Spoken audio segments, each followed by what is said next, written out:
বৈষম্য বিরোধী ছাত্র আন্দোলনের বাইরে নতুন ছাত্র সংগঠনের ঘোষণা দিয়েছে সমন্বয়ক বাকের মজুমদার ও আব্দুল কাদের। জনমত জরিপ ও কর্মসূচির ভিত্তিতে এই সংগঠনের নাম প্রকাশ করা হবে। বিকেলে ঢাকা বিশ্ববিদ্যালয়ের মধুর ক্যান্টিনে ব্রিফিংয়ে এ তথ্য জানান বৈষম্য বিরোধী ছাত্র আন্দোলনের একাংশ। নতুন দলের নেতৃত্ব নির্বাচন করা হবে গণতান্ত্রিক উপায়ে। ব্রিফিংয়ে সমন্বয়ক আবু বাকের মজুমদার জানান, নতুন ছাত্র সংগঠনের slogan students first, Bangladesh first. এই সংগঠনের সাথে বৈষম্য বিরোধী ছাত্র আন্দোলনের কোনো সম্পৃক্ততা নেই। এই সংগঠন হবে স্বতন্ত্র। আবু বাকের মজুমদার বলেন, শিক্ষার্থীদের মধ্যে রাজনৈতিক ঐক্য গড়ে উঠেছে। তারা কেউ গণরুম বা গেস্ট রুমের রাজনীতি চায় না।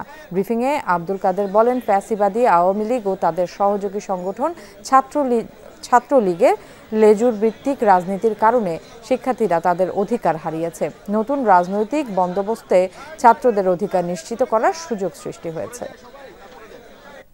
রাজনীতি তৈরি করেছে একটি মেরুদণ্ডহীন শিক্ষক সমাজ এবং বঙ্গু শিক্ষা ব্যবস্থা। এই শিক্ষা ব্যবস্থায় ক্ষমতার বাগবাটোয়ার আড়ালে চাপা গেছে শিক্ষার্থীদের মৌলিক চাহিদা এবং তাদের সাধারণ চাওয়া পাওয়ার কথা। ফ্যাসিবাদকে টিকিয়ে রাখা এই বিগত রাজনীতি প্রত্যাখ্যান করে হাজার শহীদের রক্তের বিনিময়ে নির্মিত নতুন বাংলাদেশ আমাদেরকে এক নতুন রাজনৈতিক বন্দোবস্তের প্রতিশ্রুতি জানান দেয়। আমাদের এই ছাত্র সংগঠন একটি স্বতন্ত্র ছাত্র সংগঠন হিসেবে আত্মপ্রকাশ করবে। আর আত্মপ্রকাশের যে তারিখ সেটা আমরা এখনো নির্ধারণ করিনি। আমরা এই জনমত জরিপ এবং আমাদের যে চলমান কর্মসূচি, এই কর্মসূচির উপর ভিত্তি করে আমরা আমাদের আত্মপ্রকাশের নির্ধারিত টাইম আপনাদেরকে জানিয়ে দেওয়া হবে।